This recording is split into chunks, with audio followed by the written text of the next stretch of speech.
Hello everyone, this week's Parsha is Parshat Noach. We'll actually be continuing the theme we started with last week, that is to say the uniqueness of the Alter of Slabodka, what the Chiddush of the Alter of Slabodka was, and we'll again be putting that into this week's Parsha, one of the lessons we can learn from Parshat Noach. So at first we'll start with an essay that was actually written by Reb Moshe Shapira Zatzal himself about the uniqueness of the Alter. And this essay is called Shitat HaChinuch Shel HaSaba Mislabodka, the educational method of the Alter Mislabodka. So Reb Moshe Shapira contrasts the Musar of Slabodka to Musar elsewhere.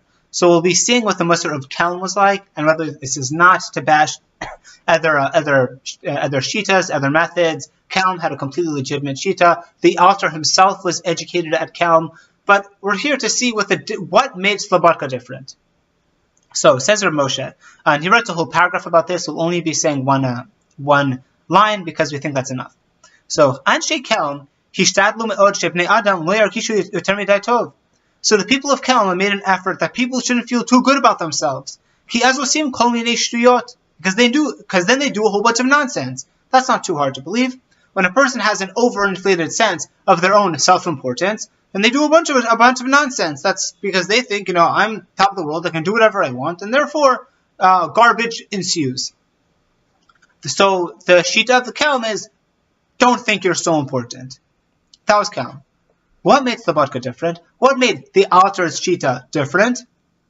Says Reb Moshe, Hasabali med echshe nivra hadam b'mala elyona.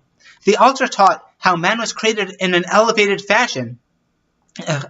And then he continues, so Adam nivrak de lahavi kavod la'olam. Man was created to bring honor to the world.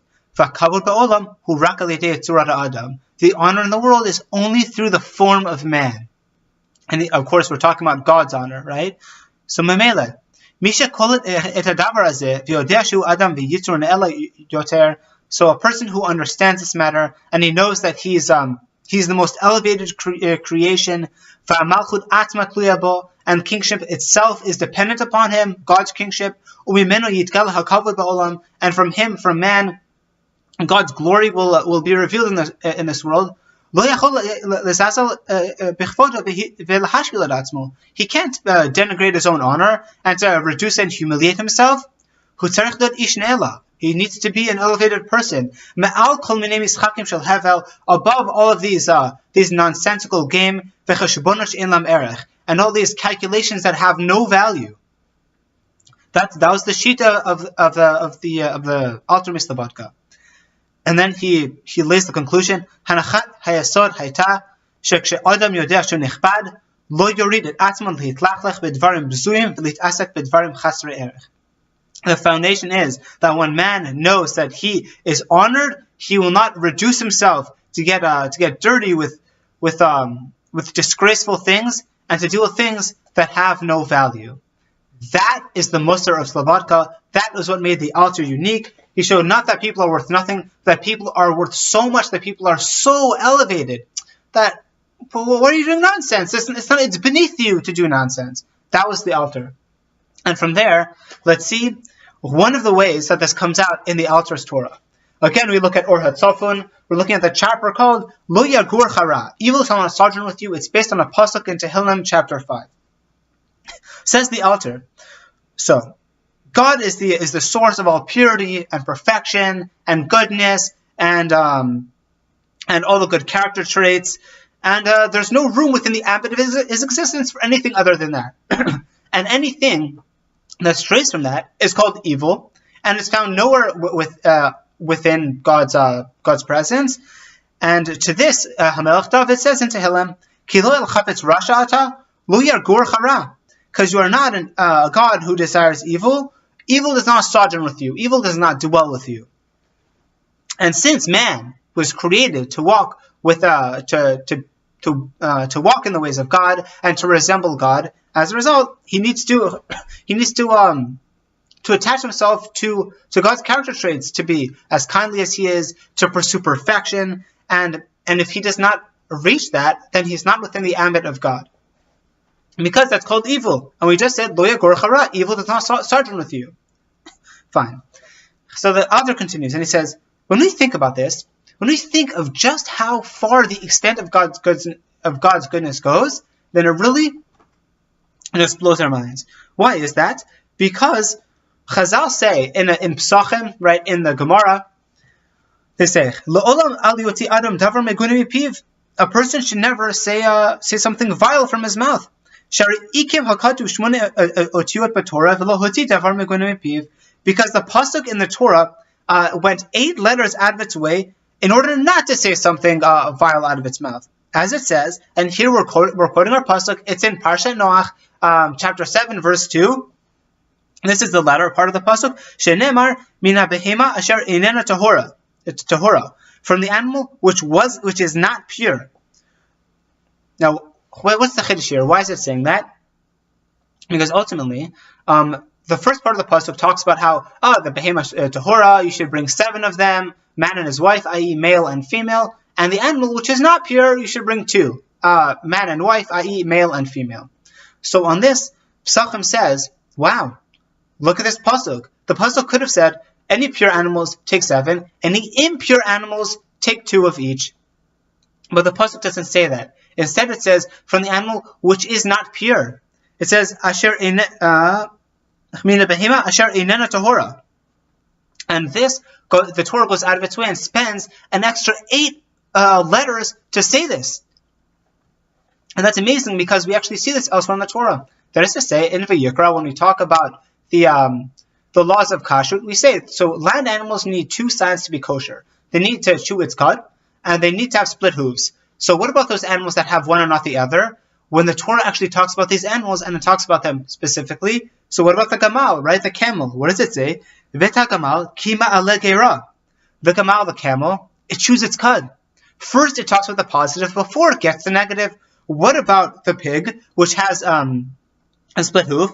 Veta chazir kima fris parsa. And the pig, which has a split hoof, but doesn't chew its cud, right? So the Torah automatically starts talking in a positive way. It talks about the positive aspects of this animal. So to here do we see the positive aspect? This animal that is impure, effectively? No. It's an animal which is not pure. Asher einena tahora, because that's how it wants to talk about it. That's how the Torah talks about it. It goes out of its way to do so. And now we need to think about this. The Alter doesn't stop there, and he says, at the end of the day, you're really just describing an animal. First, animals don't have any da'at. It's not like they're aware of the fact that you're calling them impure. They don't care. They're animals. What difference does it make to them? And moreover, why are you describing these animals? God is describing the animals to Noah so that Noah can save the animals. Who cares if you're going to be saved? There are 50,000 people on your university campus, at your job site, whatever, and 50 of you are going to be saved. And someone says, go save these 50 people, and you're one of these 50. Do you care how they describe you? Hey, Ophir, he slouches. Go look for him. He's a guy who slouches. He's 5'7". He's a bit shorter. He wears glasses. I don't care. Come save me. What difference does it make how you describe me? That's what's going on here. God is trying to describe to Noach as accurately as possible which animals he's supposed to save. Who cares how he describes them? Just go save the animals and use whatever means you need to get them. Says the Alter, and that is the wonder and the incredible chiddush that the Torah is coming to speak. As Pesachim says, the Torah goes 8 letters out of its way. Now, what's in a letter in the Torah? The truth is, there is a midrash in Breshit Rabbah that says, on the pasuk, which comes from last week's parsha, so Ele toldot hashamayim v'ha'aretz b'hibaram. These are the tales, maybe, of the heavens and the earth in their creating. Hibaram. Hibaram, says midrash, is behei bra'am. With the letter hey, God created the world. Kula ulam kulo nivra be'od achat behei. Haresh kol ot b'Torah ulam alehu. Behold, every letter in the Torah is as a whole world. So here we have it. We have 8 letters that are extraneous. We don't need these letters. The Torah could have easily said a tamei and reduced 8 letters, but instead the Torah goes out of its way. It uses 8 extra letters in the Torah.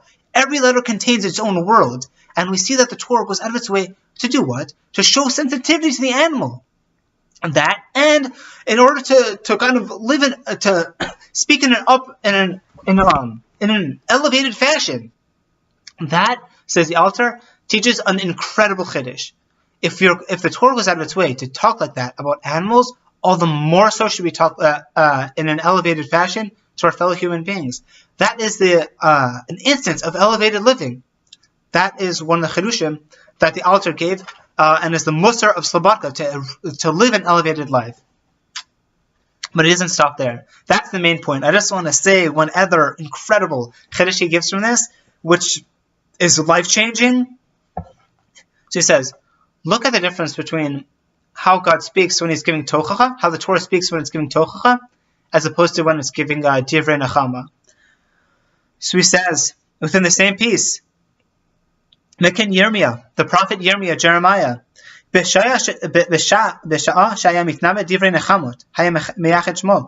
Yirmiyah was giving words of consolation to the Jewish people, God revealed His name.